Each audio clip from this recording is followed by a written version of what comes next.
Fishful Thinker Television is brought to you by Sportsman's Warehouse, America's premier outfitter. Peterson Toyota, Fort Collins, Colorado. Toyota Trucks, moving forward. St. Croix Rods, best rods on earth.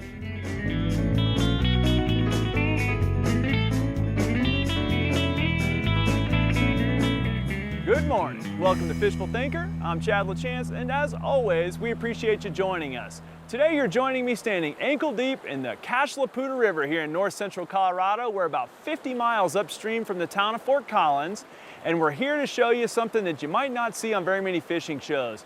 See how beautiful and lush and green it is here on the Poudre? We've filmed here before and you've seen it before, but it's not all that way anymore.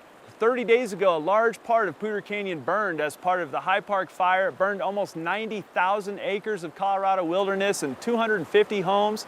Well, we're gonna try to show you what the fire's effects are on the river. So right now we're upstream of the fire about a mile. The river looks as you would used to see it. As we work our way downstream over the course of the show, you're gonna see that the fire burned right to the river's edge, and we're gonna try to show you the effects on the bug life and the fish in the river. So stay tuned and get comfortable. It ought to be an informative show. We're gonna show you how to catch some fish, and we're more importantly gonna talk about fire's effect on the ecosystem. So we'll see if we can catch some, and it should be an interesting show.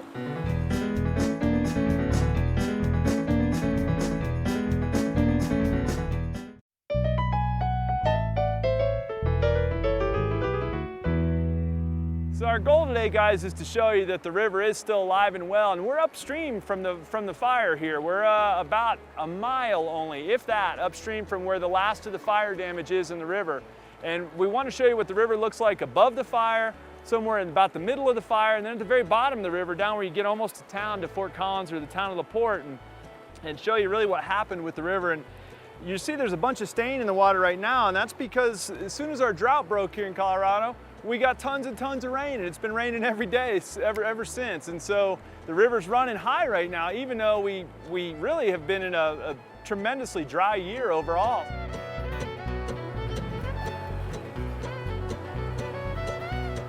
Now, one thing I will tell you, whether the canyon burned or not, accurate casts, all the same fundamentals are going to apply. You know, we've got the nasty watercolor, so we may have to change some colors up and play with them, but we know there's still fish in the river, and that's really the important part. Now we figure out how to match our conditions. In this case, we've got a relatively high flow because of the rain. We've got some distinct color in the water, and one of the things we're fighting for sure, and even though we've only been fishing for just a little bit here, is the fact that there's a lot of algae in the river, which I've not previously seen in the 15 years I've been fishing this river, not this level of algae. So see how that plays out in the day. I don't think it has anything to do with the fire. I think it's just more of a product of the warmth from this year. It's funny, working spoon in the river, generally a spoon's a clear water bait. Well, we've got a lot more color in the water here, but this spoon's got a lot of contrast built into it. It's the chrome trout, so it's got a fair bit of contrast in it. It's only an 1/8 ounce spoon. It's a very light little spoon, and should be able to work it across this current and see what we can generate real quick. So, you know, we've shown you all different ways to catch fish on a spinning rod and a fly rod, but I don't know that we've ever really shown you catching or working spoons for trout. And I know there's one right off the bat. Now, that's pretty straightforward, guys. It's a brand new product. It's a Johnson Slim Fish, and we'll go ahead and net him just so we can get a look at him. And it's a beautiful brown trout, just to go to prove that the Poudre River is alive and well. Now, we're well above the fire here. And there's a little tiny guy. Look how beautiful. I mean, that's a pretty fish right there, guys. And it's a tiny little one, but you know, our whole goal here is just to show you that the Poudre is still here. Not all of it may be fishable, but it's definitely still a viable fishery. And folks need to get out and take a chance and get out and do some fishing on it. Don't write it off. But you know, the crazy thing about it is it's been only a month since the fire, and it's not taken the river very long at all to get its act back together, and I love that. But there it is, little Johnson Slim Fish right there, chrome trout colored. You can see we've got some stain in the water, but there's enough contrast on that spoon. Just keep the spoon moving like any other spoon, keep it moving. Tons of built-in action. It's even got a swivel on the front of it from the factory, so you don't even have to worry about a swivel. I've got it tied straight to 6-pound nanofill and a 7-foot medium light powered fast action St. Croix. It's a great system. Now, we are in an area that's artificial flies and lures only. We're about 50 miles, 45 miles up the canyon, so We definitely will not be using anything scented. All my gulp and all that stuff is unfortunately not here. Can't legally use it. I have some concerns with the post-fire river that some of the bigger fish succumb to oxygen or lack of oxygen faster than the little fish. And I don't know if that's true, but it is my concern. So we're throwing a lot of smaller stuff today is our plan. All right, here we go. So you throw the spoon over there, swing it through, you keep the spoon wobbling just fast enough to let the current do most of the work and let that nice shiny chrome trout do what it's supposed to do. We've already had fish, we've only been fishing a few minutes, and we've already had fish come up and blast at it. We're thinking that our fishing is gonna get a lot trickier once we get, if even catchable at all, once we get back downstream to some of the other areas that were heavily affected by the fire. One of the things that happens with forest fire in a river is that you get a lot of runoff of the stuff that burned on the hillsides around the river. And what happens with that stuff is it runs the pH up in the river. And so the pH is very uncomfortable for the fish or will actually kill the fish. And so that's one of the negative effects. The other one is just that the sheer amount of ash changes the water color. And so the river gets kind of nasty from that. And these fish have had a tough enough year as it is because of the heat and everything else. It's been so hot here in the West this year. In fact, the day the High Park fire blew up, it was 104 degrees in Colorado around my house with about 5 or 10% humidity. So it was very, very hot for being 6,000 feet in elevation. Right now we're up at about 8,000 feet in elevation, and the fire literally burned something like 50 miles of the river. Okay, so working the jig, new water here. And the water did come up substantially overnight. It seems like we've had either drought or monsoon and nowhere in between in Colorado this year. We've had, we had like 60 days with not a drop of rain. And then we got several inches of rain in the span of the next like 48 hours. And that definitely washed a bunch of ash and a bunch of debris in the river. And you can see it even here right now. We've been getting afternoon showers. Being late July, the river's extremely high. We've fished this river for many years on and off this show. And it's very high for this time of year right now. It's a very unique situation for sure. This is not an area of the river that's ever been known for big fish, but I want to show you something. I'm not even going to net this little guy. I've got him on a little baby jerkbait, and we've been mixing it up. Again, reaction baits, because it's very hot. And we've got a beautiful little brownie. Let me get him unhooked real quick. There you go. Look at how perfect these fish are. But see all this green slime that's on them right here? That stuff is making it very difficult to fish. And what that is it's algae. And it's a product of the river being so hot. We've had so much heat this year. That's why we had the monstrous forest fires, and that's why the river's been very tricky to fish all over the state.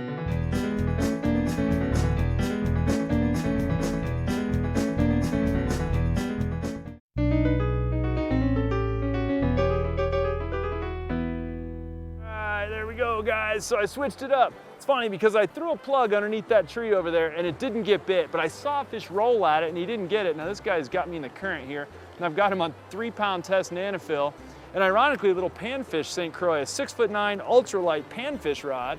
And look at this brown right here. And you can see that 2.5-inch unscented minnow right there in his face.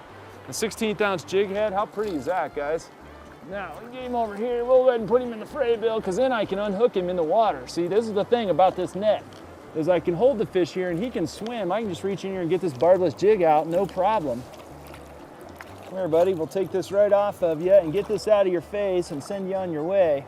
But the funny thing about it is he came out and he looked at a plug, but he didn't bite it. So rather than throw the plug back to him, I switched it and threw a jig on him. And what that jig does, we'll just let him swim here, because again, the water's very warm and we want to go as easy on them as we can. Although you can see he's pretty fired up. But rather than throw the plug back on him, I threw the jig back because I knew he'd tune into the plug really quick. And we'll get him out of here, I'll show him to you. And this is a very average Poudre River trout. You can see the mark on his face right there. That's from the hatchery. Hatchery is actually a little bit upstream from us. There you go, buddy. Looks no worse for the wear. Now, as you've seen on most episodes of Fishful Thinker, I'm carrying multiple rods, and I always do that, whether we're in the river, the boat, it doesn't matter, even ice fishing, I carry multiple rods. I'm carrying 3 of them with me today. The reason is this: I have an ultralight, a light, and a medium light.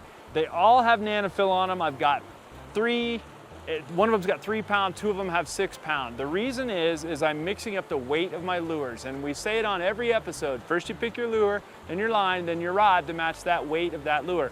That's what I've got right here. So they're all somewhere between 6'9" and 7 feet long. They're all St. Croix. They're all faster, extra fast action, but one's an ultralight, one's a light, and one's a medium light. And that allows me to mix it up and stay effective all the time. The other thing about those rods, they're all spooled with Nanofill. They all have Superline specific reels on them. So I've got 2 of them with Revos and 1 with an Aura. They're all Abu Garcia products. They're all size 10. They're little to deal with that light line, but you put that combination together, it works really well. I've got the little Fraybill net on a clip. My netting habits are notorious. My inability to use a net effectively despite having a good net, so I'm keeping it close and handy, and all my baits are in one little bag. That way I can billy goat around the river. We're wading wet. It's a really good plan. There we go. Poudre's still giving them up, guys, no problem. Working the little jerk bait. And we'll see about getting this one up here. Another beautiful brown trout. This is what this river's famous for. And actually, I don't think we even need to net this one. We'll be quick about him. This river has got a lot of these in it. And I'm not even moving. I'm just standing, hey, easy, there he goes. I'm not even moving. I'm just standing in one spot making various casts right here. And just, you know, same thing as we've been saying all morning or afternoon. We didn't even get here till about noon. But the whole deal is you throw the bait, you twitch it a couple times, whether it's the spoon or the jig or the jerk bait, it's not really relevant. You just throw it, jerk it a couple times, and that's the deal. So I'm taking it, throwing it way over on the seam on the far bank, and just, oh, I got bit right off the bat, and just giving it little short pulls, and that's the way you get them to bite. So it's hard to argue with that technique. All right. In our effort to show you the Poudre River without the fire damage, we have hooked a nice one, and I've got him on 3-pound test, and he's going that way. So we're gonna see if I can gently bring him this way. I've got him on the surface now. Come on, baby. And this is a 6'6" light-powered rod, and he's in the net. Another beautiful, very, very common, very average Poudre River trout, and got him on the HD here, and we'll get that out. But we've shown you guys the Poudre River so much before, and it's one of my favorite rivers. So from here, we're gonna go ahead and move down, I think. Let me get him unhooked, and then we're gonna go ahead and move down, and I'll show you what happened to it the rest of the Poudre River. This is what you can expect to catch, and you can see the blue mark there from the hatchery. That's the kind of trout you can expect to catch in the Poudre River here. We've been doing it for years, and it's just a beautiful fishery. And so from here, we'll let him go. We're gonna go ahead and move our way downstream now, and look at some of the other burn areas and show you kind of what the river looks like there. We'll do some rock turning there and show you kind of some of the damage from the fire there. But I think we've given you a pretty good representation of what the Poudre looked like prior to the fire. We've caught them on jigs and jerk baits and spoons and all kinds of stuff, and it kind of gives you an idea. So let's go look at what got burned and see what the difference in the river is there. But that's a good one to end on.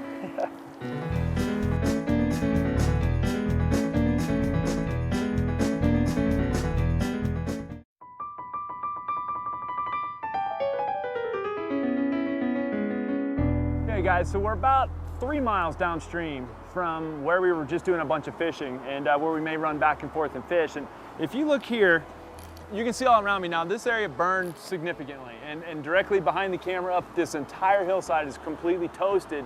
There's no trees over there, so it burned all the buckbrush and rabbit grass and things like that off. But what you see right here in the river is why the fire is hard on the river. You can see the mud here is completely black, and everywhere else we've been, as you probably saw on camera, was all brown and nice natural mud, and this stuff is pure black mud. It is very high in ash content. It's washing down off hills where the fire burned down to the river, and you can see all over here to my right, it's all burnt, and that's what's done this. It raises the pH in the river. You can see little chunks of basically charcoal now in the river, and that's what's making it tough. So we came down here. I've made maybe 3 dozen casts with no love at all down here. No sign of bugs, no sign of fish of any kind. So the river may take some time, but again, we're up at the very top edge of the fire right now. We're about a mile downstream from where the fire really started burning. The next 30 miles down, it's only gonna get worse. All right, guys, you see right here, this tree burned off. Then the fire crews come through and cut it out of here because we're actually in a campground on the upper part of the Poudre River. And you can see how fast stuff's growing back, and you'll see that throughout. All the grasses have come back really quickly in a lot of places. it's going to be a long time before these trees grow back that have burnt completely, but the grasses and the vegetation on the ground, the forbs and all that is definitely coming back quick. We've seen deer in the fire already. I've toured the entire fire areas for the last 30 days, and we've seen a fair bit of wildlife as well, so it certainly is not a total loss. Now honestly guys, I'm not sure what the right color selection is for fishing black river water. Not something you ever fish very much of, and I really don't expect that we'll see much for life in it, but we've flipped rocks, there's no bugs, I can tell you that. So if there are fish in here, they ought to be hungry, and you know, we'll find out. I put a very dark plug on, and because the water's pure black, I mean, it's just not a color I've ever seen as an angler. I've been angling my whole life. I've never fished water with this kind of color to it, and you know, we'll see what happens. That, my friends, is a black bear, and he is running from us because we stopped the tundra here to look at him. That is the 4th bear that's been around since the fire in a month. And we were talking about before we ever came down here that we'd probably see one today, and sure enough we did. So there you go. There's another evidence of the fire right there. That's a dead fish. Now, that's the first dead fish I've ever caught here in Fishful Thinker. You know, we've caught a lot of fish. The river's not dead, guys, but it's really all about the firemen that really saved this whole thing, because you know, there's a lot of houses that burned, but there's a lot more houses that didn't burn, and there's a lot of canyon that burned, but there's, oh, I just missed one. There's a lot more canyon that didn't burn, like I'm saying, and the reality is that the local guys, the city firefighters, the Poudre Fire Authority, the volunteer firefighters, the federal guys that came in, the hotshot crews, they all came together to minimize the damage here, save as many structures as they could, minimize the burning within the canyon, and that's the only reason that we have any fishable water. So, you know, we haven't been able to demonstrate a lot of fish that are in the burned out areas, very few actually, but we kind of expected that, and I do believe that the Colorado Parks and Wildlife guys will do a good job of getting some restocking going on here, and we'll see. So we're gonna hit a couple more spots yet. But one thing I will tell you guys about fishing this black water is we haven't exactly got it dialed. We've had one bite, and I lost that fish. I don't think he got a clean bite on the plug, and so I really don't know. I don't know if they're just not here or what the situation is, but we keep moving up in the canyon. I feel like that being in the sunny areas might be better. The canyon's got shaded areas and sunny areas, and I really feel like that maybe the sunny areas give the fish a better chance at locating your bait in such black water as we have, but I just don't know what colors even. It's just such a different kind of fishing. And guys, you look around right here, it's all burnt. I mean, every way around me except for right here next to the road is burnt. There's another big mudslide that came down this draw. We're gonna try another spot in the river. It's proving to be very unfruitful, but we definitely don't know unless we try. A couple things I've figured out quick. Can't see in the water at all, so my glasses are almost completely ineffective, and I have no idea what lure color to pick because the water is completely black. So we'll go give it another wing and see if we can catch one. All right, guys, you look right here, you can see even from the daily rains we're getting, there's 2 big gullies on the other side of the road, and they're washing this stuff down, and it's going right down into the river right here. I mean, you look behind me, it's carnage. That's what the fire did to the river right there. This was 30 days ago that this fire actually happened, 30 days ago today, but it's still not a very pretty picture, that's for sure. And all this mud had to be pushed out of the road by bulldozers, and they pushed it over the edge right here because the river was literally, the road was completely plugged. So. Still can't catch any fish in it though. Gonna come right around the end of that rock. Come on, baby. Swing it in the current right there. No love right there. It's funny because oh, got bit. I'm figuring out really quick that the bait just has to move nice and even, you know? Whereas up in the fast water that was nice and clear, the bait had to go really fast and erratic. Here it just needs to go real nice and even, and I'm sure that's a product of the watercolor.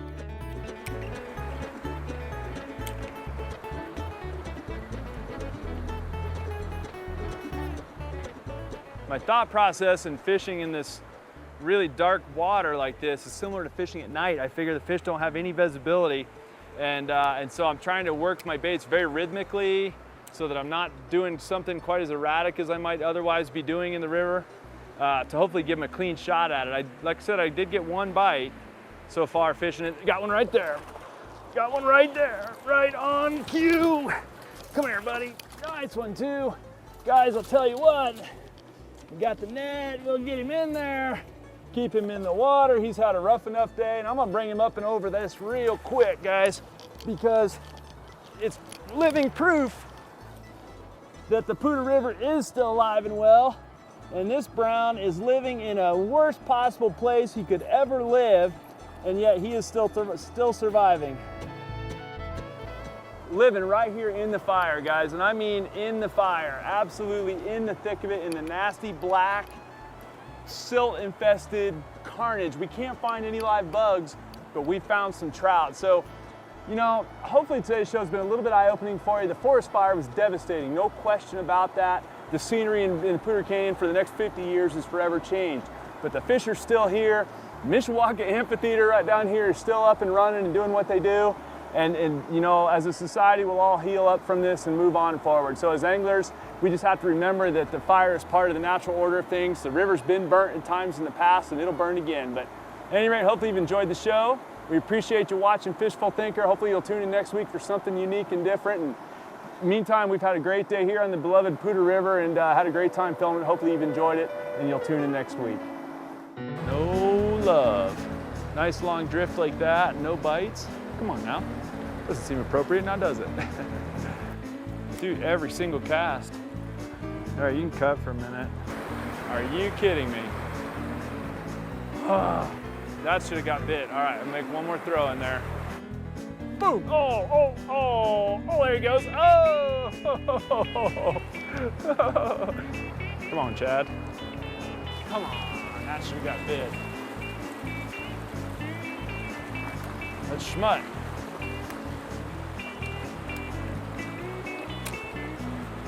Cut. Yeah, right? That was my live release of a dead fish. You like that? I didn't have to net him. But because we don't really understand the state of the river since the fire, we're not sure. I can tell you one thing, snagging leaves won't get it done. Try it one more time.